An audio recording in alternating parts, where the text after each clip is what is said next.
Shit. I thought we were discussing how to kill Superman. I'm in the wrong one. Oh no. There's a button. Oh, there we go.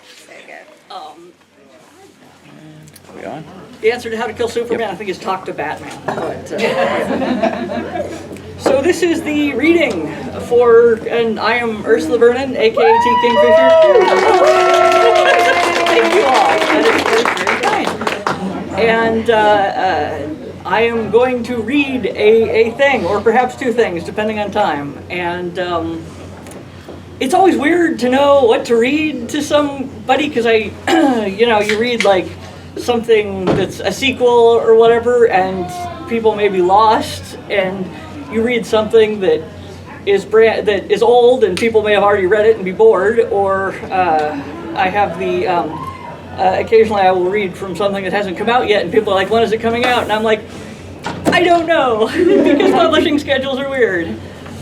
So we will make the best of it, and I am going to start with a section of the as yet unpublished, and in fact as yet unsent to my editor, third book in the Sworn Soldier series. This is what moves the dead. And so you get basically the first chapter of that. For those who have not read it, thank you very much. Sure. They are horror, set in the late 1890s, and the viewpoint character is Alex Easton, who is a veteran of a war that I had to figure out in the second book, because I had written the first one, just they were in the war. And then the second one, which is largely about PTSD and whatnot, I'm like, I have to figure out which war that is. And fortunately for me, not fortunately for the 1890s, if you want a war in Eastern Europe in the late 1800s, you are spoiled for choice. But the downside is that, what do I know about that? I mean, I'm a writer, I'm not a historian.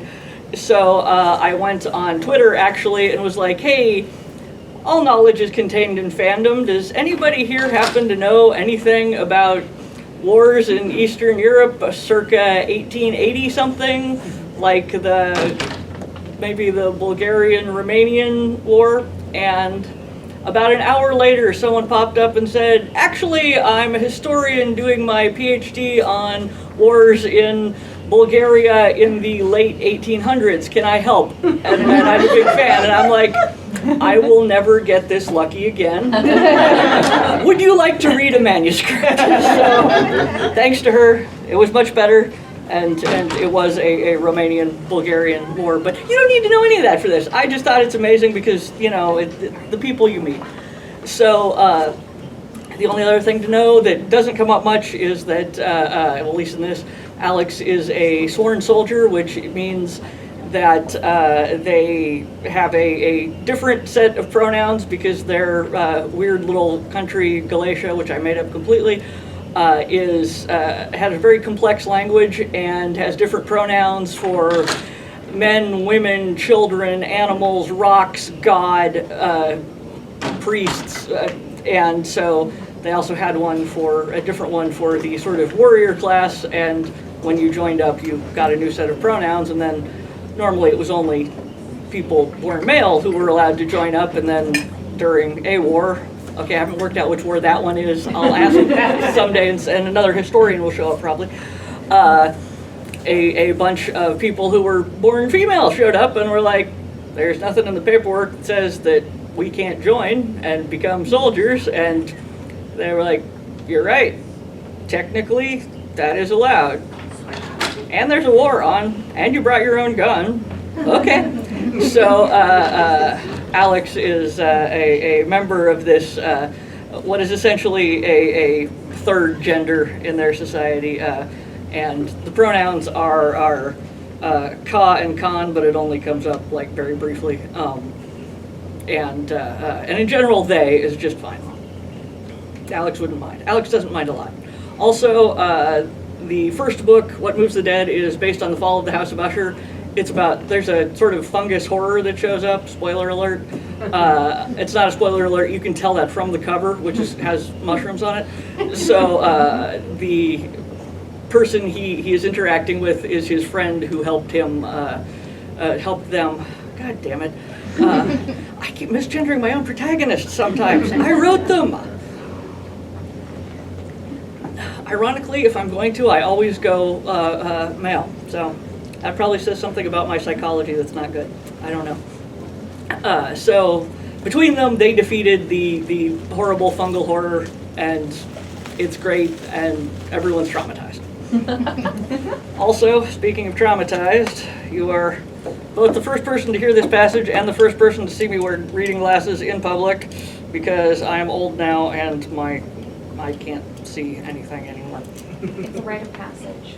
What? It's a rite of passage. Yes. The NDA will be passed around later. I encourage you to sign. Otherwise, you know, my assistant there will take steps. You may not be located later. Oh, also the other really fun thing about writing these books is that I make a lot of fun of Americans because I'm allowed to, and it's hilariously fun to write.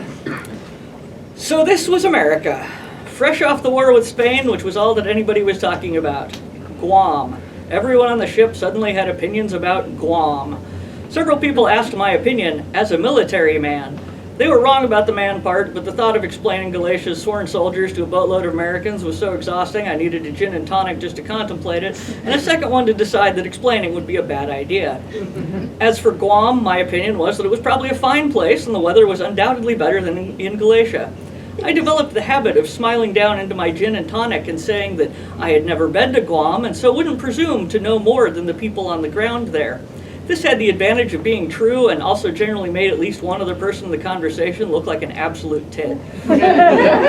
Still, at least if I was doing that, I wasn't worrying about the telegram I had been sent by my American friend, Dr. James Denton. Begging you to come with all haste, stop. Need your help, stop. Bring Angus, stop.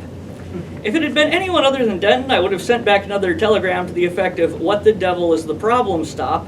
But Denton and I had faced down horrors together 2 years prior, and I knew that he had a cool head and was, if anything, far more skeptical than I was. If he thought he needed my help, then I would damn well come and help him. Also, he included 2 tickets to Boston.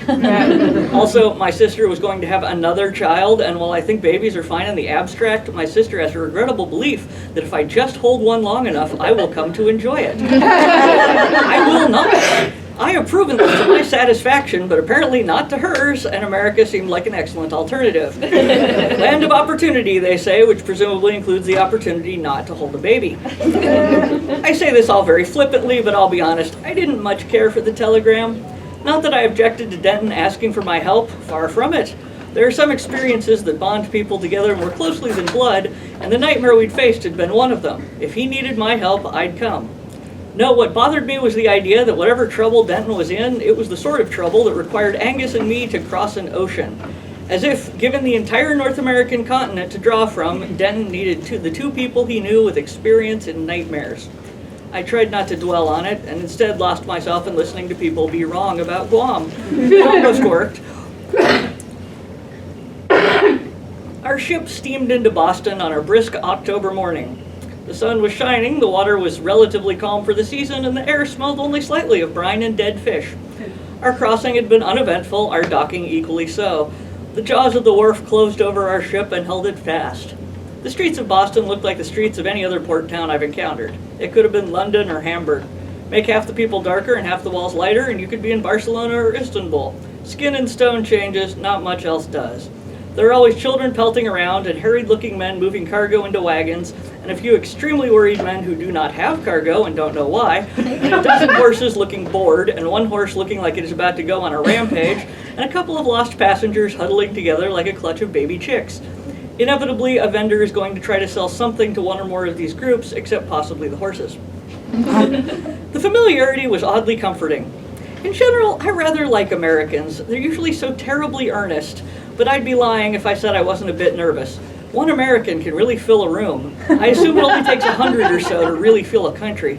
A man threaded his way through this mess, avoiding the vendor, and approached us. He was fine-boned and neatly dressed, like a small bird wearing a clean, unassuming suit. "You must be Lieutenant Easton," he said, shaking first my hand, then Angus's. "I'm Kent, Dr. Denton's assistant. I'm here to see you to the hotel where you'll be meeting him and Mr. Ingold."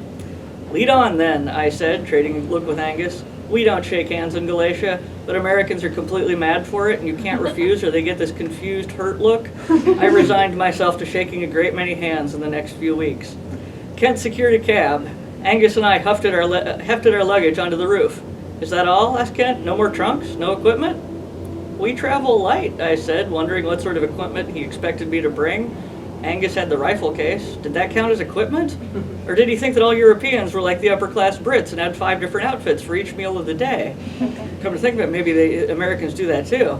If so, thank God I brought one of my dress uniforms. You can always get away with wearing a dress uniform instead of formal wear. Although Denton never struck me as a formal wear type. Someone who would help you finish off a fungal abomination that had taken over your childhood friend? Yes. Someone who wore a tuxedo with tails to dinner? Not so much. Our cab left the docks, trotting past rows of horse-drawn streetcars. We don't have those in Galatia. Then again, we don't have that much flat ground in Galatia. It is a very small country made of very large mountains. We grow turnips and sheep, but our primary export is people who want to get the hell away from it. I was farther away now than I'd ever been. "I don't suppose you'd care to tell me what this is all about?" I asked Kent. Kent folded his hands neatly on his knee. "I'm certain that Dr. Denton will explain everything when you arrive." So much for that. Angus might have been able to get more out of him if they'd been alone and doing the, "Oh yeah, well my boss once made me carry them 10 miles in the snow because they were too cheap to hire a horse" dance, but it didn't look like we'd have time. We eventually reached a medium-sized hotel. Kent paid the driver, helped Angus pull down the luggage, and we followed him inside. "That is a lot of mauve," I said after a moment of stunned silence.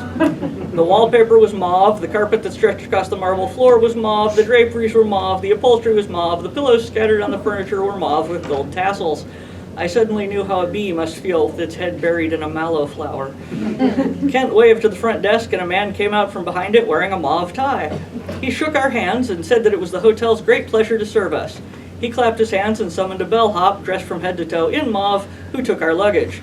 I wondered if the bellhops ever stood up against the walls for camouflage. The hotel man shook our hands again and pressed our keys into them at the same time in a skilled maneuver that I assume required years of experience.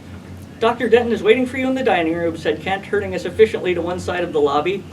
We entered the dining room, which had mauve tablecloths, and I spotted my old friend Denton, who, thank Christ, was wearing a dark brown suit and no mauve at all. He rose to his feet and shook our hands. "Easton, Angus, I'm so glad you agreed to come." "From the tone of your telegram, I expected you to be hip-deep in live wasps," I said, "not dining in such a colorful establishment." "We'll get to the wasps in a moment," said Denton. "May I introduce my friend, Mr. John Ingold? John, this is Lieutenant Alex Easton, and Angus. Forgive me, it occurs to me I don't actually know your full name." "No one does," said Angus. I hid a smile. Angus has been with me since I was a scrawny 14-year-old with a shaved head and bound breasts who barely knew which end to hold a gun by. In all that time, I had never learned if Angus was his first or last name or where he came from originally. If he ever wants me to know, I imagine he'll tell me. "Pleasure to meet you both," said John Ingold, reaching across the table to shake our hands. He had the tan skin and straight black hair that I associate with the native people of the continent, and when he opened his mouth, his Boston accent was so thick you could stand a spoon up in it. Yes, we know about Boston accents in Galatia. We're backwards, but we do occasionally meet people. Okay, fine, I met a Bostonian in Paris once. The waiter approached. I half expected him to go in for a handshake as well, but he merely asked for our orders, then retreated into the mauve distance. "So," I said, putting my elbows on the table and looking at Denton, "what has you so concerned?" Denton groaned and rubbed his face. "It's a mess," he said. "Dark doings," Ingold added. The way he pronounced dark as dark was so pure I had an involuntary urge to snatch up the teapot and find a harbor to dump it in. "My cousin Oscar's gone missing," said Denton. "We were corresponding until very recently, but his letters stopped 3 weeks ago. I sent an additional 2 letters, then went to West Virginia myself to try to find him." I settled back against the exceedingly mauve cushions. I'm sorry to hear it, but you must know, Denton, that I am no kind of detective. No, of course not. Denton shook his head. I know exactly where he vanished. He was investigating an abandoned coal mine. That's what I need you to help me with. I've never been in a coal mine in my life, I protested. I have, said Angus. In Limburg. It was dark as the pit and we had to walk bent over. We all waited politely for him to say anything more, but this seemed to have exhausted Angus's store of coal mine information. Denton coughed. At any rate, it's your experience with unusual circumstances that I need. I raised an eyebrow. Angus raised both of his. You mean like what we saw at Usher's Lake, I said flatly, because I'll tell you, that was the first time I've dealt with anything like that. Sadly, it was not the last, but what happened a year ago in Galatia was not something I wanted to dwell on, or to explain to Denton, who would doubtless subscribe to the theory that I had had pneumonia and was hallucinating from fever. Some days I wanted very badly to believe that. The first time for me too, said Denton. He looked suddenly weary and much older than I remembered. But you did deal with it, and you know that there are terrible things in the earth. If you encounter another one, you won't waste time insisting there must be a different explanation, or that I'm lying to you, or that none of this can possibly be happening. Terrible things in the earth, yes. Denton and I had seen a terrible thing in the earth and ended it with the help of Angus and a brilliant English woman who knew everything worth knowing about mushrooms. The only reason that I slept at night was because we had destroyed it. I didn't want there to be another one. Another fungus? I asked sharply. Denton drank down his whiskey and signaled for another one. Ingold watched me, his arms folded, and I wondered how much Denton had told him about what we saw in the tarn. Not a fungus, Denton said when the waiter had left again. At least I don't think so. But more lights in the deep. About 2 months ago, my cousin Oscar went to Hollow Elk Mine in West Virginia, Denton said, looking to see if there was any coal left. I sipped my gin and tonic and waited. His mention of lights in the deep had taken me back forcibly to Usher's Lake, to the brilliant, terrible stars that glowed in the depth of the tarn. It was not a memory I cherished. Everything here runs on coal, Ingold explained. During the war between the states, the South ran their warships on coal from the Carolinas. The North ramped up production in West Virginia to compensate and never stopped. Now you'll hardly find a hillside that someone's not sinking a mine into. But this one was abandoned, I asked. Ingold nodded. Hollow Elk Mine is a bit east of Shaversville, dug in the 1700s. Old place, but the ground was bad. Rockfalls, cave-ins, the lot. Miners said it was unlucky. Some of them said it was haunted, put in Denton. Any unlucky mine is haunted, said Ingold dismissively. You kill enough men with bad food and bad air, the earth soaks that up. What my mother's people would call bad medicine. I doubt Hollow Elk is worse than any other in that regard. Now, there was more at work here. Miners reported strange lights in the deep, not just knocking and tapping. It was abandoned about 40 years later. There wasn't enough coal coming out of the mine to keep it profitable, and the owners couldn't get enough people to work it. It reopened briefly during the war, but closed right up again. Who are the owners now? Asked Angus. You're looking at him, said Denton. He leaned back with a sigh. Oscar always liked digging, whether it was papers or actual dirt. He was going through our family's old papers when he found the deed to the mine. I hadn't even known I owned it. No one ever gave it any thought, I imagine. Hollow Elk had been abandoned. It wasn't worth anything. He was curious as to why and asked me if I'd mind if he took a look at it. Partly, I think, to see if there was any money to be made from more modern mining techniques, but mostly, I think, because he liked poking around underground. Caves, mines, that sort of thing. He was mad for them. Denton looked up at me, a wry, unhappy twist to his lips. So you see, this is ultimately my fault. I raised a skeptical eyebrow at that. Did he have experience underground, Angus asked. Quite a lot, yes. Angus and I exchanged a look. Then I don't see how you could be blamed unless there's a lot more to the story, I said. The line between Denton's eyes didn't smooth out. He sent me a number of letters, he said. The first few aren't particularly noteworthy. He reached the mine, set up camp there, and began mapping out the details. Then almost a month after he arrived, he sent me this. Denton nodded to Kent, who extracted a sheaf of notes from his valise and handed it to me. I unfolded the letter. It was written in a neat, even hand, the sort of lettering beloved of clerks and teachers. James, I must apologize for what I'm about to commit to paper, for it must seem as if I am springing it upon you without warning. In truth, I have been observing these phenomena since the very beginning of my exploration of Hollow Elk, but I have been reluctant to mention them.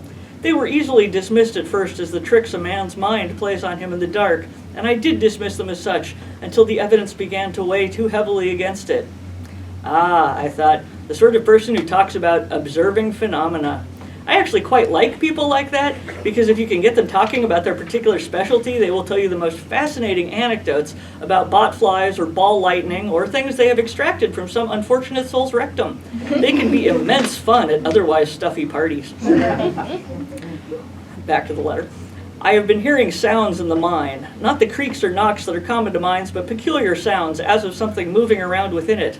The mine entrance is large and the boards did not cover it completely, so I was not surprised by this either, but suspected only that some animal had taken up residence within.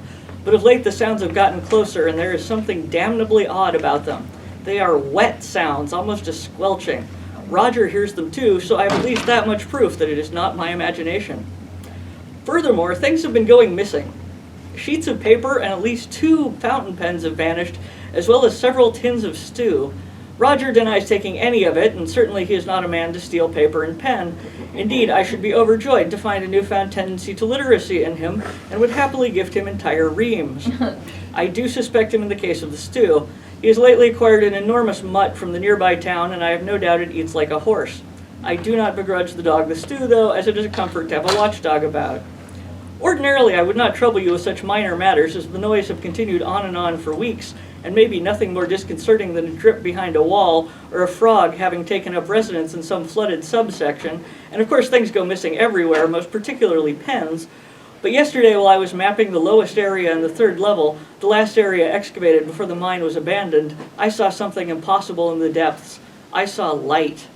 I cannot explain to you how unsettling it was. When you are deep underground, light can only mean other people. There was no possibility of a shaft from above intersecting with this one. This level was not ventilated before being abandoned. Furthermore, the light was red, deep red like a darkroom light.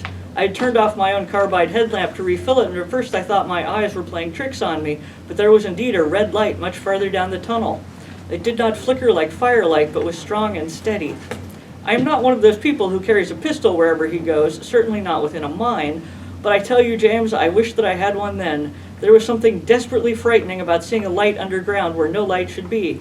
I thought of a dozen improbable explanations, mostly involving lava.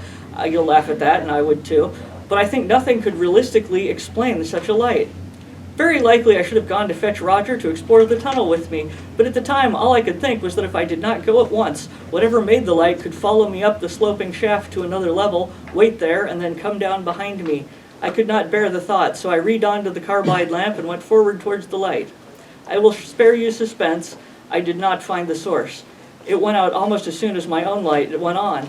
The main tunnel here splits into 3 passages, and I picked the wrong one initially, only to reach a dead end. The central tunnel ends in a squeeze, and I would have had to crawl through on hands and knees in order to continue. I am nearly certain, however, that the red light was on the far side of the squeeze. When I turned my own light off again and waited, I heard something moving down there. It dislodged dirt and pebbles, whatever it was, and I do not think it was the sound of further subsidence. I would think that it was an animal, but animals do not carry lights. At any rate, James, you doubtless think I have gone off my head from bad air now, and I cannot say that I blame you. Certainly Roger is skeptical, although he is too loyal to say anything of the sort, and the dog has given no indication of strangers about. Nevertheless, I plan to get to the bottom of this. The squeeze is a small one, as blasting on this level was not far advanced, and while the air is hardly pleasant, it is not so bad as to make one hallucinate. No, I think some person has taken up residence in the mine itself. I plan to investigate further, if possible to do so without the ceiling falling in on me. Rest assured I will take all due precautions and shall update you as I can. Your devoted cousin, Oscar. I set the last page aside, feeling an odd clenching in my gut. Not so much at the contents. I could think of a half-dozen explanations off the top of my head, including very ordinary human thieves, but the word squeeze came and squatted in my chest in a way that I didn't like. What is this squeeze he's referring to, I asked. Ah, said Ingold, in a mine like Hollow Elk, they leave pillars of rock between excavations to hold up the ceiling. If the weight of the ceiling is too great, it bears down on the pillars and the floor rises towards the ceiling, so the passage becomes very narrow. That is horrifying, and I want to go home, I said, although I pronounced it. Ah, I see. Despite the formal tone of the letter, it was far too easy to put myself in Oscar's shoes. I could imagine the weight of all that rock overhead, pressing down, squeezing. I have never thought of myself as claustrophobic. It hadn't occurred to me that maybe I'd just never been required to test that. The waiter appeared at my elbow with another gin and tonic before I noticed that my glass was empty. Funny how that works sometimes. The next letter was dated 2 days later, and the handwriting was notably less even with occasional blobs of ink. Denton, I have found the strangest thing in the mine, or more accurately, behind the mine. It's all so peculiar that I'm dashing off this note at once lest I start to doubt my own recollections. Undoubtedly you'll doubt them as well. If you come here though, and I wish that you would, I will show you what I'm referring to. I'm sorry, I'm telling it all out of order. I went through the squeeze and found, as I half expected, that mining had stopped on the far side. The coal seam had run out, and these tunnels were mostly exploratory to see if they could pick it up again elsewhere, but it was not a dead end as I had believed. There was a gap in the stone amid the rubble left over, though it seemed so narrow that only a boy could fit through. I would have missed it entirely, but there was air coming through the gap. My first thought was that there was another mine nearby, that the shaft had broken into their shaft had broken into this one. But there are no nearby mines so far as I know, and unless the shaft ran for miles underground, I would certainly be aware of it. The other possibility, that this was somehow a natural cave, defied geology. Coal seams and caves do not coexist easily in this part of the world. Nevertheless, I will spare you suspense and tell you that it was a cave. How natural it is, I am not certain. Roger had grave concerns about excavating the rubble, afraid the ceiling would come down on our heads. Given the squeeze, I cannot blame him. We put up timbers, which I confess most likely provided only psychological support, and began clearing the rubble. The tunnel we found is low and broad, requiring one to traverse on hands and knees, sloping downward. The walls are very smooth, but of a curious, almost undulating shape, tapering inward for perhaps 2 feet before belling out again for another 2, then back again. Despite the discomfort of crawling, it was a very easy passage that went for a remarkably long distance, moving downward in a gentle spiral. I could not determine if we were directly beneath the hollow oak mine or if the spiral varied to one side or the other. When it finally ended, it was a tangle of limestone seamed with cracks. By this I knew that we had gone down extremely far indeed. It looked like a natural cave system, though many of the stalactites had fallen and broken, probably in recent times, judging by the wear. But far more important was a passage leading upward to the right from which light was emerging. Not the red light I had seen before, but a steady white glow.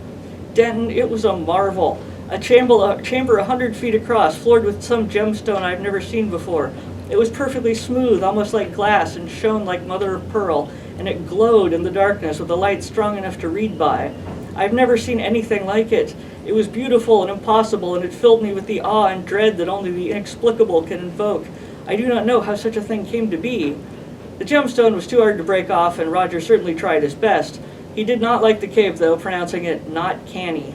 You must come and see it, for I can hardly believe my own eyes and would be grateful for someone else's. Roger has many fine qualities, but objectivity is not among them. That is the bulk of my discovery and the most important thing. I will note that in our return, I found the tins that had gone missing. They were in the small cave, each of them punctured in the middle and drained. So our mysterious thief is staying down here, although we did not see him during our visit.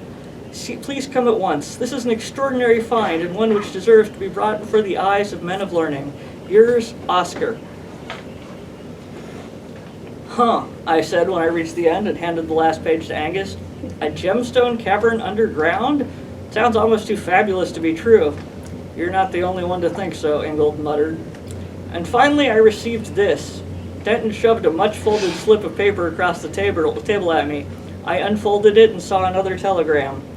My apologies for having missed you. Stop. I took ill from the mine gas. Stop. Please ignore my prior letters as I was not in my right mind when writing. Stop. Hollow Elk Mine is of no interest. Stop. Wordy fellow, your cousin, I said, passing the telegram to Angus. I would have used half as many words and paid a great deal less. Wordy, yes, said Denton, and letters, as you saw, but he writes telegrams the same as the rest of us. Or he did. You don't think he wrote this one, I hazarded? I'm nearly sure of it. For one thing, he hasn't responded to any of the letters I sent to answer after, and he hasn't sent any more of his own. Maybe he's embarrassed, rumbled Angus. You go off your head on mine gas, you see things that aren't there and send wild letters about it. A man has a right to feel like a damn fool. Maybe, said Denton. I'd have said Oscar was more the type to make a joke out of it. But even so, he would never have said the mine was of no interest. And even if all of that were true, he would have simply gone home. But his mother says he hasn't been back, and he hasn't written to her either. And trust me, Oscar could be off his head on mine gas, half dead and missing both hands, and he would still have written home to his mother. I half smiled at that, but it turned into a frown. I suppose that leaves the possibility that someone murdered him and sent the telegram to cover it up. That's what I think happened, offered Ingold. I grant the letters about what he was finding are spooky, but there's no reason to think it was anything but straightforward murder. He had an assistant. If there was something valuable in the mine and his assistant wanted it, he may have killed Oscar to get it. Roger was incredibly loyal to Oscar, Denton said, and yes, I know men have turned their coats before, but he was also very nearly illiterate. He would not have sent that telegram. He got someone else to write it then, argued Ingold, obviously rehashing an old debate, and that's why you've had no more letters. He knew he couldn't fake those. Denton sighed. Would you think less of me if I said that was what I hope happened? But the letters and the mine. He rubbed his hands over his face. There is something very wrong with that mine. I went down and found his gear and papers still there, but no sign of Oscar himself. I only went a little way into the mine itself, just far enough to call for him, but it felt wrong. He met my eyes across the table. It felt like standing in Usher's house again. And you of all people, Easton, know I don't say that lightly. Usher's house. The creeping malignancy that infested the walls there made it more than just the library full of rotting books and the worms gnawing on the beams.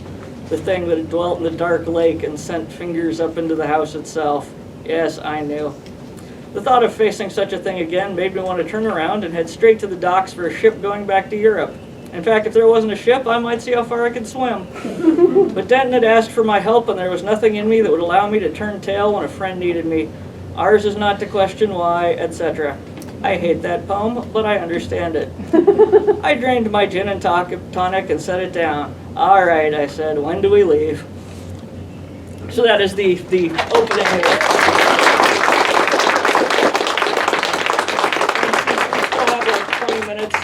I will inflict another thing on you. This is, at least I will if I can. No, don't open that. There we go. This is a thing that, don't open that either, that has sold and will come out at some point, which I realize is not that promising a timeline.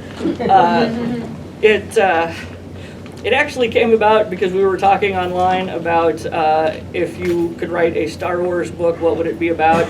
And I said I would write a story about a retired Sith and a retired Jedi solving murders in a small village. And everyone was like, my God, that needs to exist. And then I was like, okay, how could I do that? Okay, I'd have to file the serial numbers way off because Lucasfilm is never letting me do that. Eventually came up with what if it was an angel and a devil who were retired solving murders in a small village. I will point out at the time, Good Omens was a fun book that I read in my late teens. I started work on it. I was like 15,000 words in. The TV series came out. I was like, God damn it. Also,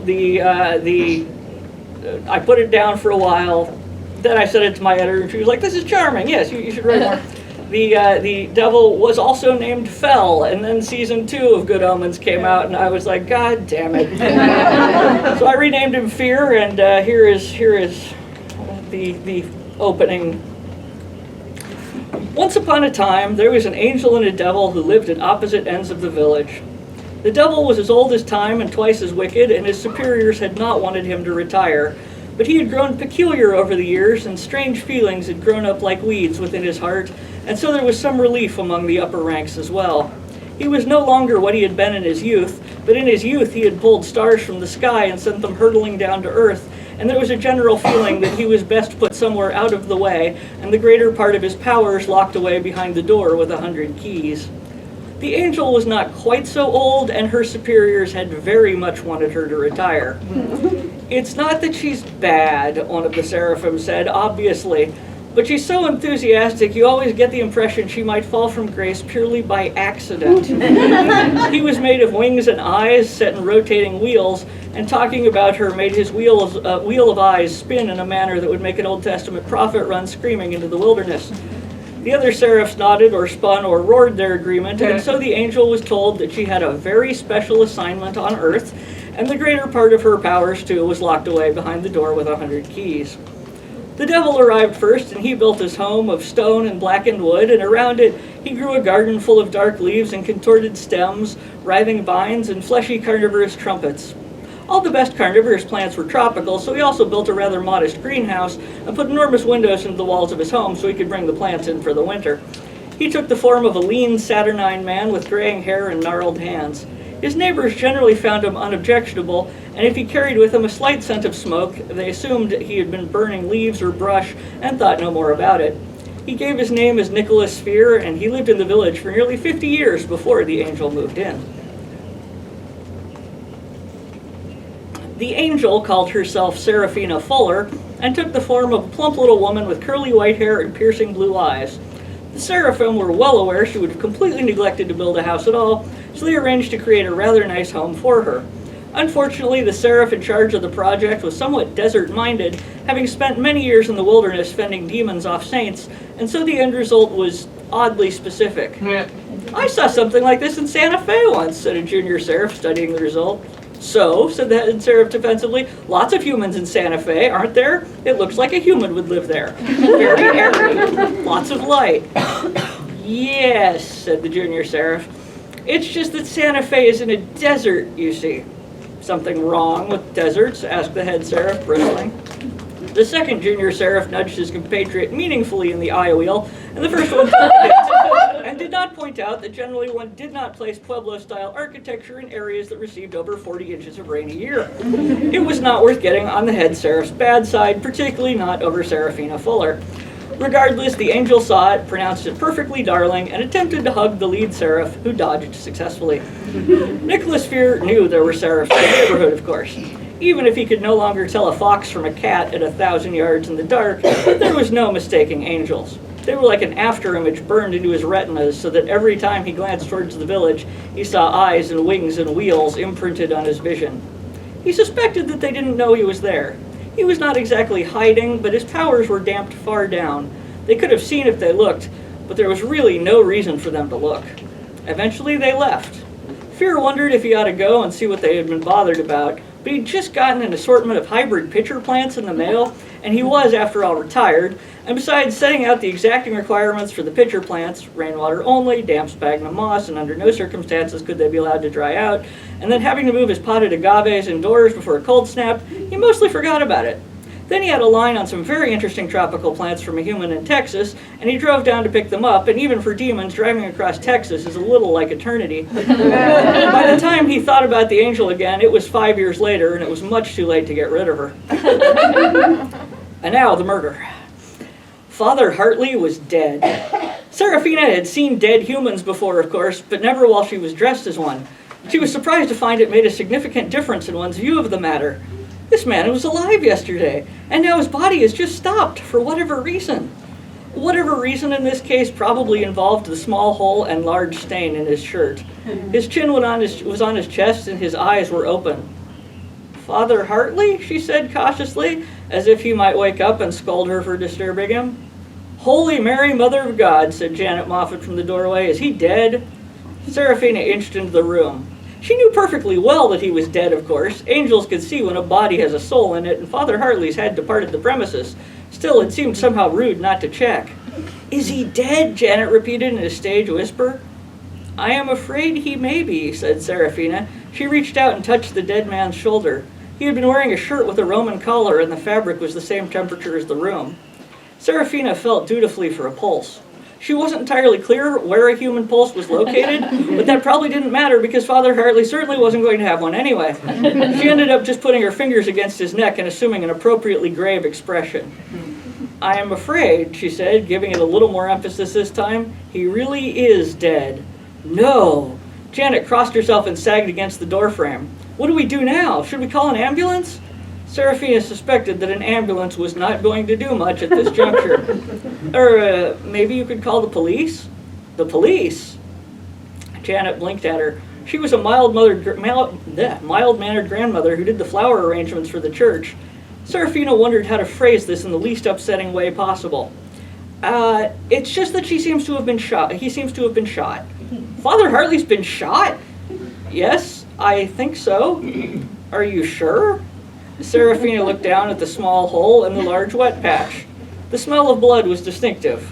So was another smell which brought back memories of the only time she had tried to smite an evildoer. She had not killed him, but he had soiled himself quite badly, and that had made Seraphina feel so dreadful that she manifested and tried to apologize, and that had apparently been even worse, because having terrible diarrhea is not improved by having a wheel of burning eyes suddenly pop into existence in front of you and try to bring you a towel. The other seraphim had pulled her away, and she was removed from smiting duty and put on weather management for the foreseeable future. Though it must be said that the human in question became a reformed character after his encounter with the divine, and dedicated the rest of his life to good works and improved sanitation. I'm sure, she said. If Father Hartley had been shot, that meant that someone had shot him. And because he was dead, that meant that Father Hartley had been murdered. Janet hurried off to use the phone in the rectory to call the police. Seraphina looked down at the mortal remains of a fairly inoffensive Catholic priest and thought, who would have done such a thing? And then immediately she knew. Nicholas Fear lived in a part of town characterized by narrow streets and broad sidewalks. There was a high stone wall around his property with enormous leaves poking over the top and a wrought iron gate. It gave the exterior a fortified look like a medieval castle. A sign on the gate read, "No soliciting of products or religions." Through the bars of the gate, she could see lush greenery. A walled garden, she thought. How ironic for one who has been cast out of paradise. Seraphina lifted her hand to the latch on the gate, but before she opened it, she saw him, the devil himself, sitting at a little table in the garden. He was gazing into the distance, and even though Seraphina could see the true color of his eyes, the blaze of gold and red with a goat's slotted pupils, she thought that he looked melancholy? Yes, melancholy was the word she wanted. There was a kind of wistfulness to his gaze, as if the weight of his evil had weighed him down and he was gazing past them to a heaven he could not reach. Poor man, she found herself thinking, for angels are often sympathetic souls. It looks as if all of his sins have not brought him any happiness. But Father Hartley is dead. I must be firm. And she set her hand on the latch and opened the gate. Fear, for his part, was indeed gazing into the distance, and he was indeed thinking deeply, but what he was thinking about was orchids. I will live for a little longer than eternity, he thought, his unfocused gaze on a nearby banana tree. But is that really enough time to understand orchids? I suspect it isn't. Perhaps I should stick to succulents. There's so much to learn there, too. Then his garden gate opened. All the wards that he had set around the property immediately flared to life. Alarms rang in his head, and the air stank of burning hair. Blue fire cascaded over a dozen sigils etched in the cobblestones, and a wind chime exploded into shards of bamboo. Seraphina blinked. She hadn't expected that. Nicholas Fear looked at her. She was short and round and white-haired and looked like the sort of woman who always brought brownies to a bake sale and sang in the church choir and who sometimes had a little too much wine at dinner, but no one really minded because when she was drunk, she told everyone how much she loved them. All these things were true, incidentally, except for the church choir. Seraphina had a magnificent voice, as all angels do, and a complete and total inability to carry a tune. The choir master considered her his great failure and wept often. Only Nicholas Fear could see the blaze of silver light in her eyes and the shadow of wings that followed behind her. He'd seen her before, of course. It was a small town, and you could hardly avoid everyone else in it. They had met once or twice in the street, locked eyes, and for a moment the air had smelled of thunder.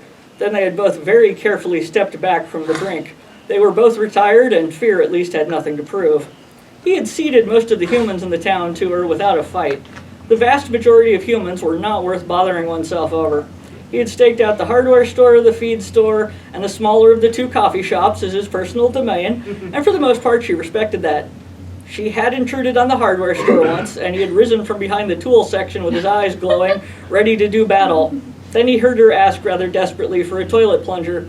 Even devils respect certain laws regarding humanitarian aid, and he went back to examining the drill bits, slightly abashed. They took their cars to the same mechanic, who bowed to no altar but the internal combustion engine, and if the angel was at one gas station, he drove to the other one, and vice versa. And yet all this was apparently not enough. She had invaded his town, his place of quiet repose, and now she was here, the enemy herself, on his very doorstep. Had she come to make war upon him? Was she trying to make a name for herself among the ranks of angels by bringing down that ancient power that had broken a mountain across Leviathan's back? She wrung her hands. Her invisible wings twitched. "May I come in?" asked Seraphina. Fear was old and jaded and had seen 1,000 iniquities and 10,000 sins. This was the only thing that prevented his mouth from falling open. The angel was asking to come into his garden? You didn't ask to come into your enemy's house. You blasted down the gates or nailed a challenge to the doors. You fought your way past the wards and sigils, tore the enemy from his home ground, and cast him into the outer darkness by the heel. You did not stand on the doorstep and say, "May I come in," while wringing your hands. The devil had every right to refuse her entry, of course. Hell, he had every right to ignore her completely. The hardy banana leaves fanned the air. He had been carefully mixing up fertilizer on the table and thinking his own orchid-related thoughts. He could ignore the angel and go back to that. At the corner of his vision, he could see her wings twitch again. Damn it, now he was curious. He hissed 3 syllables in the tongue of ancient and the sigils quieted. The smell of burning hair took a little longer to dissipate. "Fine," he said with ill grace. "You may enter the garden this time only." "Thank you," said Seraphina. She took a step forward. A lone sigil sparked blue, and Fear glared it into submission. "So," said Fear. "Well," said Seraphina. "Here you are," said the devil. "Here I am," said the angel. They stared at each other. They'd never been so close. Seraphina could see the shadow of Fear's wings as well, great ragged scaffolds of tatter and bone. "Why are you here?" asked Fear. Seraphina saw the blaze of fiery eyes under his brow and felt her heart sink. Even the foremost of seraphs might quail before this being. This was one of the great old powers from ages past, and she had just been foolish enough to walk into his garden and accuse him of... "Did you murder the Reverend?" blurted Seraphina. "I have destroyed cities," said Fear, "brought mountains down upon their heads and cracked them into ruin. I have watched populations die in a single night of fire. I have turned entire species into ash to be lost upon the wind." "Yes," said Seraphina, "but I'm asking about Father Hartley specifically." "If he died recently, then no. Mostly through mountains. I didn't get involved at the local scale." "He's very local," said Seraphina. "Well, was very local. Obviously, he's in heaven now." "Is he?" Seraphina closed her mouth. I must assume so, of course." "I wouldn't." "Of course you wouldn't." She looked around for a second chair, but there wasn't one. Fear sighed heavily, got up, went around the back of the house, and came back with another chair. "Thank you," she said. "You're very kind."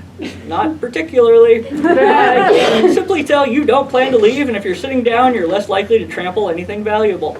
"Valuable?" Fear glanced around the shaded corners of the garden, which were mostly full of hostas. He was very fond of hostas, and had introduced several cultivars of his own. One was appropriately wicked-looking, a pale plant with dark rune-like marks twisting down the leaves, named Beelzebub. The other 2, however, were perfectly good hostas without notably demonic attributes. One of them, an improved form of the popular Blue Moon, was sold widely enough in garden centers to provide the devil with a small amount of pocket money. He did not feel like explaining any of this to an angel. "Sentimental value," he said, which was true enough. "Why do you suspect me of killing the Reverend?" Her mouth opened and closed. "Well, you're a devil, aren't you?" Fear just looked at her. "Don't try to make me feel guilty," she said sharply. "It's a perfectly reasonable assumption. You've murdered cities. You said so yourself. And you're an angel, but I'm not accusing you, am I? For all I know, you're one of the smiting sort, and this Reverend of yours was a notorious sinner you slew for the good of the church." "I did not." "So you say." Seraphina scowled. "Well, somebody shot him." "Shot him?" Fear snorted. "And it definitely wasn't me. I don't use firearms." "Why not?" asked the angel. "I think they were the sort of thing you people would enjoy." "You people?" Fear folded his arms across his chest. "I have lived a blameless life as a human, even by your standards, for 50 years. I do nothing but tend my plants and keep to myself. And as soon as someone turns up dead, I'm reduced to one of you people." Seraphina folded her arms and glared at him. He glared right back. Unfortunately for her, angels were inherently fair-minded. After a minute, she dropped her eyes and said grudgingly, "I'm sorry, you're right. I shouldn't have accused you without proof." Unfortunately for him, some things are stronger than theology, and one of them is the laws of hospitality, particularly in small towns in the South. Supernatural beings are extraordinarily susceptible to such unwritten laws, and, may the darkness have mercy on him, he had invited her in. Fear took a deep breath and glared at heaven and growled, "Would you like something to drink?" All right, we are at 11:50 when we're supposed to end.